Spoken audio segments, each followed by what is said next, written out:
Crossing over inégal, duplication génique et famille multigénique. Vous avez vu que les crossing over sont des mécanismes qu'on pourrait qualifier de normaux au cours de la méiose. Par normal, j'entends que ce n'est pas une anomalie lorsqu'un crossing over se produit entre chromosomes homologues en prophase 1.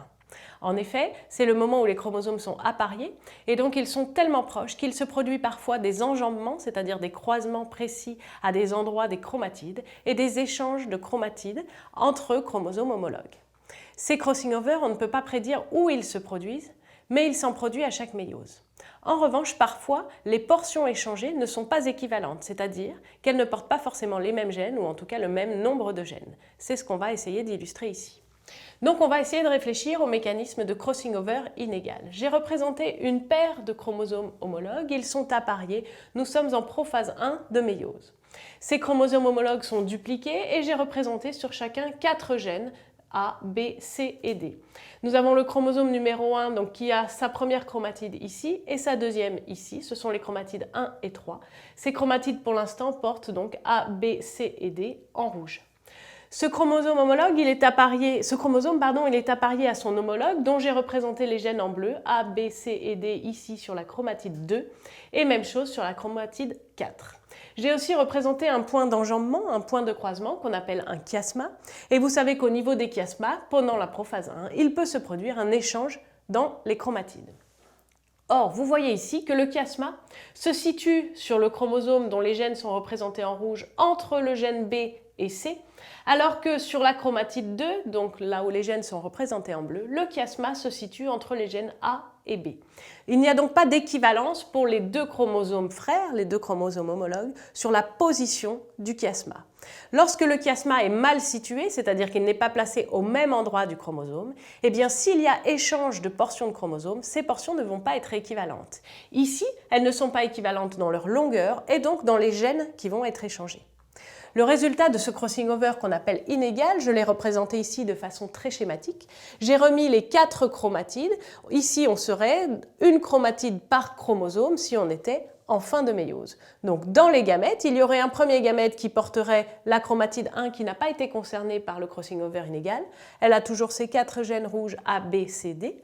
En revanche, la chromatide 2 porte le gène A bleu et ensuite seulement C et D en rouge. Elle a donc perdu le gène B, on parle d'une perte ou encore plus précisément d'une délétion génique, perte d'un gène entier.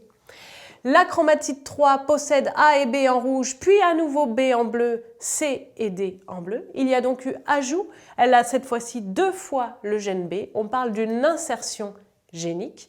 Et puisqu'il y a 2 fois le gène B maintenant sur cette chromatide, dans ce gamète, eh bien on peut dire qu'il y a eu une duplication, c'est-à-dire une copie du gène B. Et enfin, ici, vous avez la dernière chromatide, la numéro 4, qui n'a pas été concernée par le crossing over et qui porte A, B, C et D en bleu. C'est une chromatide inchangée par rapport au début de méiose. Nous avons donc pour les chromatides 2 et 3 le résultat d'un crossing over inégal, une délétion d'un gène entier et une insertion d'un gène entier ici en dessous. Vous aviez vu en première des délétions ou des insertions de nucléotides, c'était des mutations ponctuelles. Ici, on est au-delà d'une mutation ponctuelle, on a carrément perdu un gène entier ou bien gagné un gène entier. Par la suite, que va-t-il se passer? Ce crossing over inégal a abouti à une duplication ici du gène B. Dans les générations qui vont suivre, imaginons que le gamète qui contenait par exemple la chromatide numéro 3 est utilisé, donne naissance à un individu qui vit normalement, supposons par exemple que la duplication de ce gène B n'apporte pas de handicap mettant en péril la survie soit de la cellule œuf, soit de l'individu par la suite. Donc imaginons que ce gamète 3 donne naissance à un nouvel individu qui lui-même va transmettre son patrimoine génétique à sa descendance, etc. Donc au fil des générations, que va-t-il se passer? Nous avons maintenant dans cette lignée 2 versions du gène B. Or, vous savez que l'ADN, par définition, subit des mutations qui sont aléatoires et imprévisibles au cours du temps.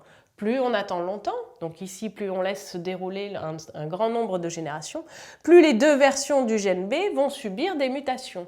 Mais comme ces mutations sont aléatoires et qu'elles se produisent sur l'ensemble de nos gènes, les mutations vont être différentes pour les 2 versions du gène B possédées par cette cette lignée. Et donc nous allons avoir des mutations distinctes qui vont finalement donner naissance à deux versions légèrement différentes, mais de plus en plus différentes du gène B. On peut les appeler B et B'.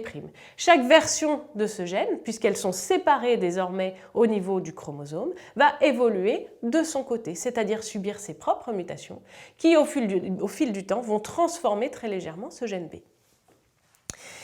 Au final, on a deux gènes maintenant sur ce chromosome, deux gènes qui au départ étaient identiques, duplication du gène B, qui sont devenus B et B', deux versions légèrement différentes, donc deux gènes différents, mais qui en général restent proches. Ici, ils étaient côte à côte dans le génome. Il existe parfois certains mécanismes génétiques qui déplacent des portions de chromosomes dans le génome. On peut supposer ici que les gènes B vont soit rester proches, soit éventuellement être séparés l'un de l'autre. On a aussi deux gènes qui vont avoir des séquences nucléotidiques très ressemblantes. Vous savez qu'on peut comparer par exemple avec des logiciels comme Anagen ou Génigène des séquences nucléotidiques. Si on comparait B et B', on trouverait un fort pourcentage de nucléotides en commun entre la séquence B et la séquence B'.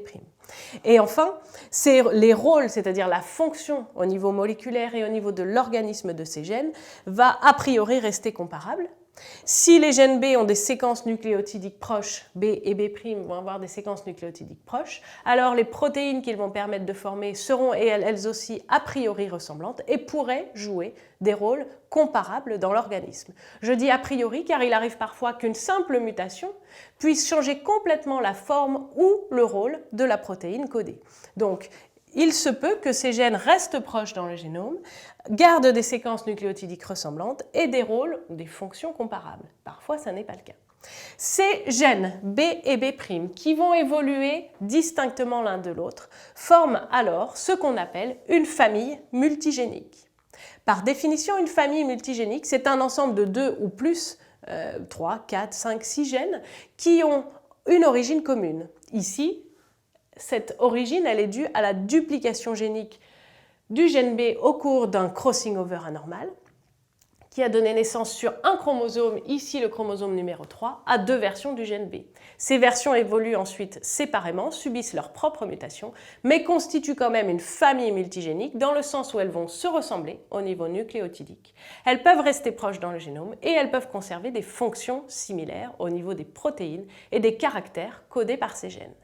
Dans votre cours, vous avez peut-être étudié l'exemple des opsines. Les opsines, ce sont les protéines qui nous permettent, au niveau de nos cônes, donc dans notre rétine, de capter la couleur, de capter la lumière. Elles font partie donc des photorécepteurs. Ces opsines, il en existe 3 types chez l'homme par exemple. L'opsine S, l'opsine M et l'opsine L. Et ces 3 protéines sont codées par des gènes qu'on considère faisant partie d'une famille multigénique, c'est-à-dire qu'ils descendent tous les 3 d'un unique gène ancestral.